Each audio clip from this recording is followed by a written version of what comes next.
আপনারা দেখলেন মমতা বন্দ্যোপাধ্যায় সেখানে পৌঁছে গিয়েছিলেন এবং সেখানে জুনিয়র ডাক্তারদের উদ্দেশ্যে একাধিক বার্তা দিয়েছেন এবং তিনি বলেছেন যে আপনারা আমার উপর ভরসা রাখলে আমি বিচার পাইয়ে দেবো, এমনটাই কথা বলেছেন তিনি। এবং তখনও কিন্তু মমতা বন্দ্যোপাধ্যায়কে দেখে স্লোগান দিতেন জুনিয়র ডাক্তাররা, we want justice slogan junior ডাক্তারদের।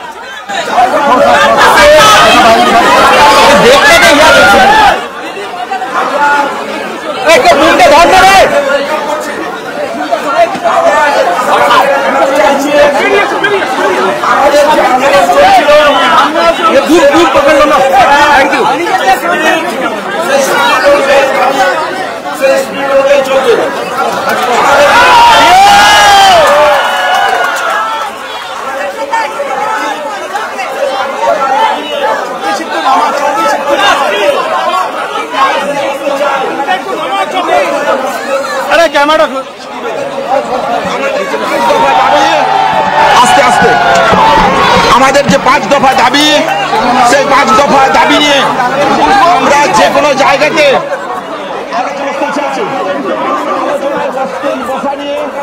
আমাদের মধ্যে কোনো দ্বিমত নেই। আমরা অতি দ্রুততায় এই আলোচনায় বসতে চাই এবং অতি দ্রুততার সাথে কাজে ফিরতে চাই।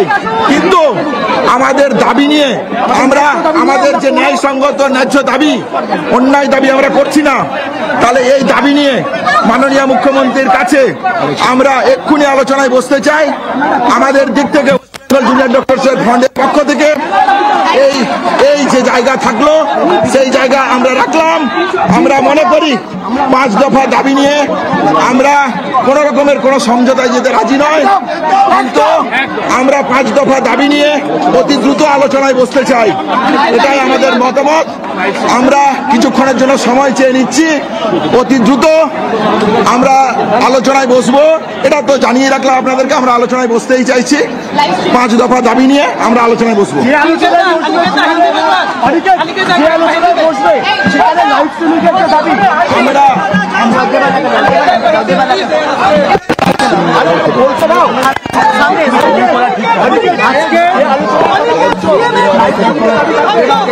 আমরা আলোচনায় বসতে চাই, অতি দ্রুত আলোচনায় বসতে চাই। আমাদের 5 দফা যে দাবি আছে সেই দাবি নিয়ে আমরা যে কোনো মুহূর্তে অতি দ্রুততার সাথে আলোচনায় বসতে চাই। যখন আমরা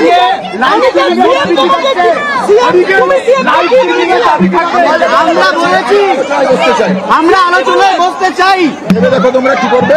আমরা বলেছি আমরা আমাদের আলোচনায় বসতে চাই, স্বীকৃত যে সুপরিকল্পিত জায়গা সেটা আমরা ইতিমধ্যে রাখবো। আমরা যে দাবি এরকম ভাবে আমাদের কাছে আগে থেকে আমাদের ছিল না, আমাদের আগে থেকে জানা ছিল না, উনি এসেছেন, আমরা ওয়েলকাম করছি। আমরা নিজেরা আলোচনা করব, আমরা বসবো, তারপরে আমরা আপনাদেরকে নিশ্চিতভাবেই জানাবো। আমরা আলোচনায় সবসময় রাজি ছিলাম, আছি এবং থাকবো, কারণ আমরাও চাই এই সমস্যার একটা সুস্থ সমাধান হোক, আমরা যাতে দ্রুত কাজে ফিরতে পারি। আমরা বলে গেলেন, আমরা আজকে এটা সদর্থক ভূমিকা হিসেবে দেখছি, আমরা ওয়েলকাম জানাচ্ছি, কিন্তু আমরা আমাদের ন্যায় বিচারের যে 5 দফা দাবি, সেই দাবিতে কিন্তু কোনো সমঝোতা আমরা করব না, কোনো সমঝোতা করব না। কিন্তু আমরা এই যে মুখ্যমন্ত্রী এসেছেন, আমাদের সাথে আলোচনার সদিচ্ছা দেখিয়েছেন, আমরা এটাকে অত্যন্ত সাধুবাদ জানাচ্ছি এবং আমরা এক্ষুনি আলোচনার মাধ্যমে এই মুহূর্তে এই অচলাবস্থা কাটানোর জন্য ওনার কাছে দাবি জানাচ্ছি, এক্ষুনি উনি আলোচনার টেবিলে বসুন। এক্ষুনি এই যে মিডিয়া রয়েছে, আমি দাবি জানাচ্ছি স্বচ্ছভাবে এখানেই আলোচনা হোক, এখানে আলোচনা হয়ে আমাদের দাবি উনি মেনে নিক। আমরা চাই এটা, উনি এত দূর এসেছেন, আমাদের কাছে এসেছেন, স্বাস্থ্য ভবন এখানেই, আমরা স্বাস্থ্য ভবন, উনি স্বাস্থ্যমন্ত্রী, উনি এক্ষুনি আমাদের সাথে বসে আমাদের এই ন্যায় বিচারের 5টা দাবি মেনে নিন, এটা আমাদের তীব্র দাবি থাকবে। এবং মুখ্যমন্ত্রী সমস্ত কলেজের রোগী কল্যাণ সমিতিকে ডিজলভ করার যে সিদ্ধান্ত আমাদের কাছে জানিয়ে গেলেন, তাকেও আমরা ওয়েলকাম জানাই। আমরা চাইব আমাদের 5 দফা দাবিও এই আলোচনার মাধ্যমে সুস্থ সমাধান হোক।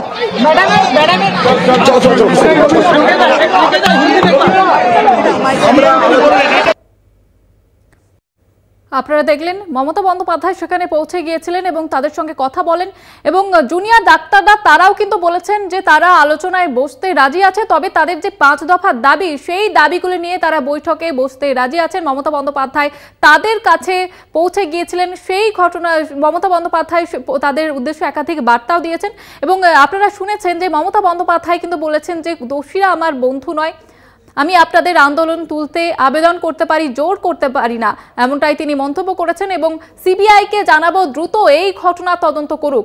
আপনাদের কাছে আসা মানে নিজেকে ছোট করা নয়, বড় করা, এবং আপনাদের এই আন্দোলনকে আমি কুর্নিশ জানাই, এমনটাই আজকে মন্তব্য করেন মুখ্যমন্ত্রী মমতা বন্দ্যোপাধ্যায়। সেখানে গিয়ে জুনিয়র ডাক্তারদের উদ্দেশ্যে একাধিক বার্তা দেন এবং তিনি এমনটাও বলেছেন রোগী কল্যাণ সমিতি ভেঙে নতুন করে গঠন করার প্রতিশ্রুতিও দিয়েছেন তিনি মমতা বন্দ্যোপাধ্যায়। এবং তারপরেও কিন্তু সাংবাদিক বৈঠকে আসেন জুনিয়র ডাক্তাররা। আমাদের সঙ্গে রয়েছে প্রতিনিধি সত্যসুন্দর ভট্টাচার্য। সত্যসুন্দর, জুনিয়র ডাক্তারদের তরফ থেকে যেমনটা বলা হলো যে তারাও কিন্তু আলোচনায় বসতে রাজি, তবে তাদের 5 দফা দাবি তাদের থাকবে। এছাড়াও কি কি জানাচ্ছেন তারা? এখন মুখ্যমন্ত্রী একেবারে আন্দোলন করে এসেছেন, এই গোটা বিষয়টিকে তারা সাধুবাদ জানাচ্ছেন, কিন্তু এখনো পর্যন্ত তাদের যে 5 দফা দাবি রয়েছে সেই 5 দফা দাবিতেই কিন্তু যে আন্দোলনরত জুনিয়র চিকিৎসক যারা রয়েছেন তারা কিন্তু একই রকম ভাবে অনড় রয়েছে। তার কারণ হিসেবে তারা বলছেন যে এখানে যেহেতু মিডিয়া রয়েছে, সেক্ষেত্রে মিডিয়ার সামনেই গোটা বিষয়টি আলোচনা হোক এবং সেই দাবিতেই কিন্তু তারা তাদের যে 5 দফা দাবি রয়েছে সেই দাবিতে কিন্তু তারা একইভাবে অনড় রয়েছে। কিন্তু মুখ্যমন্ত্রী এসে তাদের সঙ্গে এখানে কথা বলেছেন, এই গোটা বিষয় থেকে তারা সাধুবাদ জানিয়েছেন এবং এটা প্রশাসনের একটা সদস্য আচরণ, এমনটাই কিন্তু তারা জানাচ্ছেন। স্বাস্থ্য ভবনে গিয়েছেন মুখ্যমন্ত্রী মমতা বন্দ্যোপাধ্যায় এবং সেখানে তারা আলোচনা চাইছেন যে আন্দোলনরত জুনিয়র চিকিৎসক যারা রয়েছেন তারা এখানেই আলোচনা হোক, খোলামেলা আলোচনা হোক, যে আলোচনা তারা চাইছিলেন সেই আলোচনার মাধ্যমে এই অচলাবস্থা কাটুক, এমনটা কিন্তু জানাচ্ছেন আন্দোলনরত চিকিৎসকেরা। সত্যসুন্দর, তাহলে কি জট কাটতে চলেছে? বৈঠক কি আজকে হতে চলেছে? কোনো খবর পাওয়া যাচ্ছে এখনো পর্যন্ত? দেখো, যেহেতু আন্দোলনরত জুনিয়র চিকিৎসকেরা তারা দাবি জানাচ্ছেন, সেক্ষেত্রে এই আলোচনার ক্ষেত্রে প্রস্তুত হবে কিনা সেটা কিন্তু এখনো পর্যন্ত বলা যাচ্ছে না। তবে আন্দোলনরত জুনিয়র চিকিৎসকেরা তারা কিন্তু নিজেদের দাবিতে অনড় রয়েছে। তাদের যে 5 দফা দাবি রয়েছে সেই দাবি থেকে কিন্তু তারা সরছেন না। মুখ্যমন্ত্রী এখানে জানিয়েছেন যে রাজ্যের যে সমস্ত মেডিকেল কলেজগুলি রয়েছে, আরজিকর মেডিকেল কলেজ সহ সেই সমস্ত কলেজের যে রোগী কল্যাণ সমিতি, সেই রোগী কল্যাণ সমিতিকে ডিসলভ করা হলো, ভেঙে দেওয়া হলো। কিন্তু এই গোটা বিষয়টিকে তারা সদর্থক দেখলেও তারা কিন্তু চাইছেন খোলামেলা আলোচনা, যাতে মুখ্যমন্ত্রীর সঙ্গে খোলামেলা আলোচনা, যে আলোচনার লক্ষ্যে তারা নবান্নে গিয়েছিলেন সেই আলোচনা যাতে এখানেই হয়। যেহেতু মুখ্যমন্ত্রী আজকে এসছেন তাদের কাছে, এই গোটা বিষয়টিকে তারা সদর্থক ভাবে দেখছেন, তারা সাধুবাদ জানাচ্ছেন, কিন্তু আলোচনার জায়গা যাতে তৈরি হয় এবং মুখ্যমন্ত্রীর সঙ্গে যাতে খোলামেলা আলোচনা হয় সেই দাবিতে কিন্তু একই রকম ভাবে অনড় রয়েছে আন্দোলনরত জুনিয়র চিকিৎসকেরা। ধন্যবাদ জানাবো সত্যসুন্দর। আমাদের সঙ্গে ছিলেন প্রতিনিধি সত্যসুন্দর ভট্টাচার্য। জুনিয়র ডাক্তাররা তারা কিন্তু জানিয়েছেন যে মুখ্যমন্ত্রী মমতা বন্দ্যোপাধ্যায় তিনি সেখানে পৌঁছে গিয়েছেন, এই বিষয়টিকে তারা সাধুবাদ জানান এবং তার পাশাপাশি তারা জানিয়ে দিয়েছেন যে তারা যে কোনো সময় যে কোনো মুহূর্তে আলোচনায় বসতে রাজি, তবে তাদের যে 5 দফা দাবি ছিল এবং সেই দাবিগুলো কিন্তু থাকবে। আপনাদের জানায় মমতা বন্দ্যোপাধ্যায় সেখানে কিন্তু পৌঁছে যান এবং সেখানে আন্দোলনকারী জুনিয়র চিকিৎসকদের যেমনটা আশ্বাস দিয়েছেন যে রোগী কল্যাণ সমিতি ভেঙে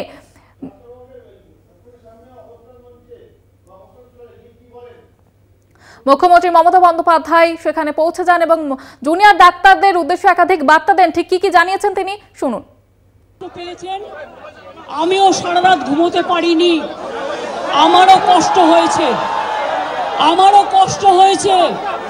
এই ঝড় জলের মধ্যে আপনারা যেভাবে বসে আছেন আমার মানসিকভাবে কষ্ট হচ্ছে। আপনারা আজকে 33 দিন 34 দিন,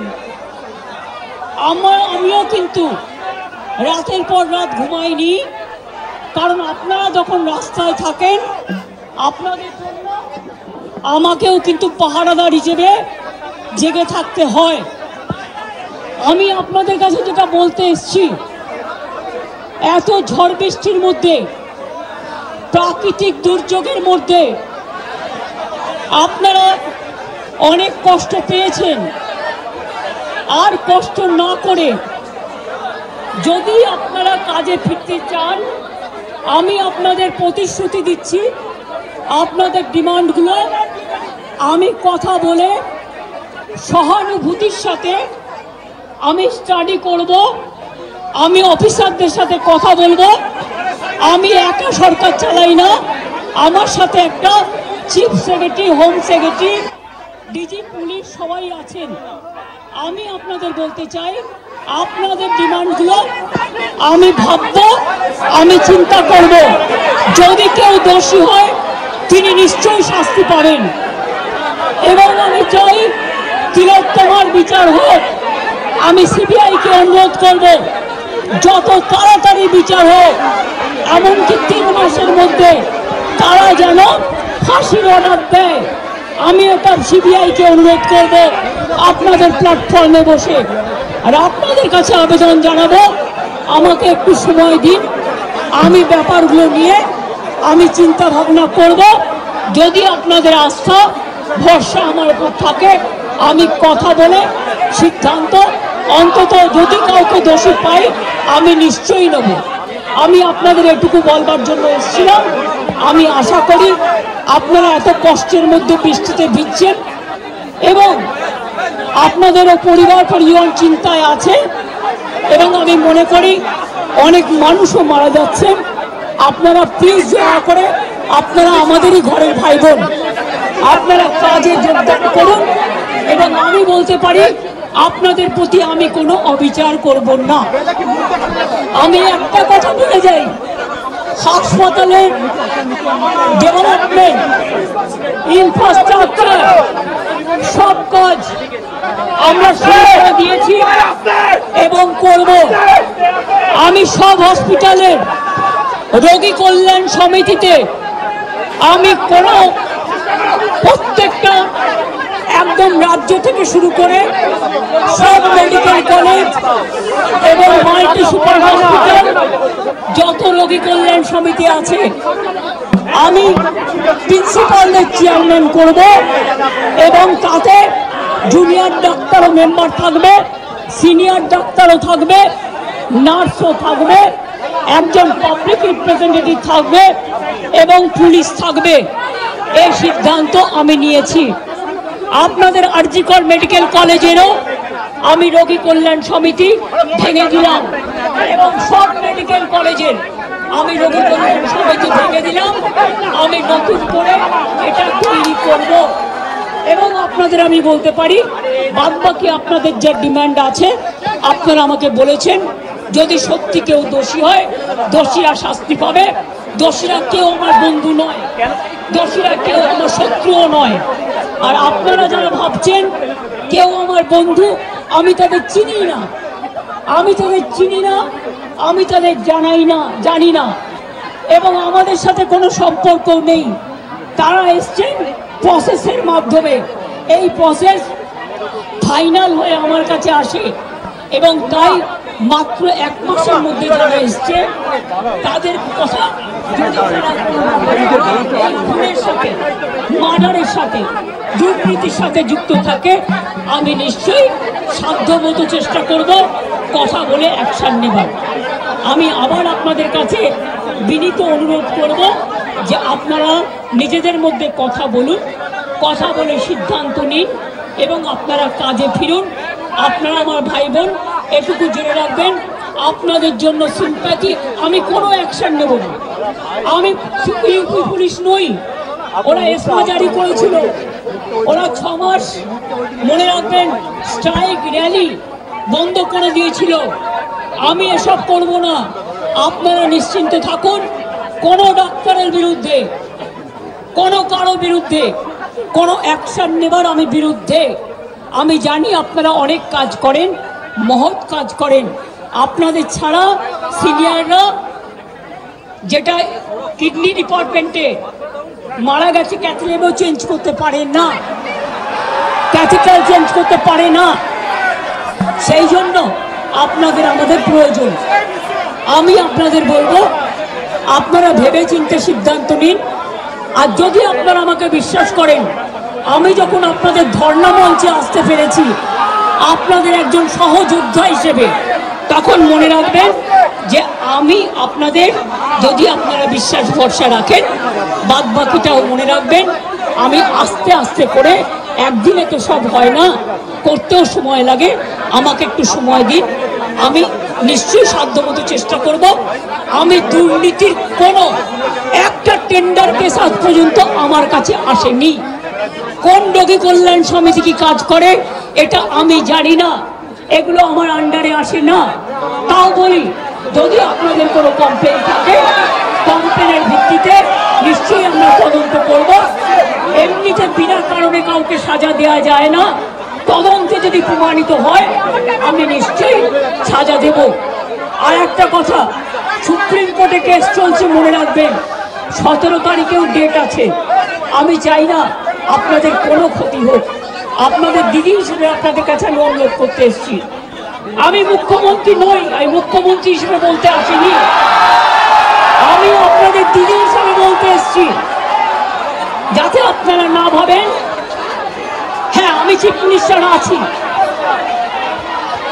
আমি একটা পার্টিও বিলংস করি, কিন্তু আপনাদের কাছে এসেছি যদি বলেন as a chief minister, as a elder sister, এবং আপনাদের আন্দোলনের সমব্যথী এবং সমসাথী, তাহলে আপনাদের অনুরোধ করব আমার কথা শুনুন। আগেও আপনাদের সমস্যা আমি সমাধান করেছি এবং আবার আমি করবার চেষ্টা করব। আমাকে একটু সময় দিন। ভালো থাকুন, সুস্থ থাকুন। আর একটা কথা বলবো,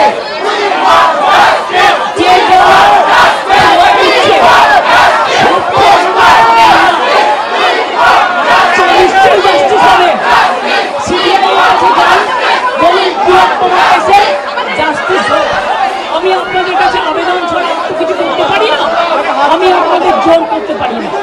আমি আপনাদের কাছে আবেদন করে গেলাম, যদি আপনারা মনে করেন আপনাদের ধর্ণা মঞ্চে আসার ফলেও, আমি 26 দিন অনশন করেছিলাম, মনে রাখবেন সিপিএম গভর্নমেন্ট ছিল পাওয়ারে, একদিনের জন্য কেউ আমাকে কথা বলতে আসেননি। কিন্তু তা সত্ত্বেও আমি এসেছি, তার কারণ আমি মনে করি আপনাদের কাছে আসা মানে এটা নিজেকে ছোট করা নয়, এটা নিজেকে বড় করা। তাই আপনাদের আবার আবেদন করব, আপনারা বসুন, আপনারা আলোচনা করুন, করে সিদ্ধান্ত নিন।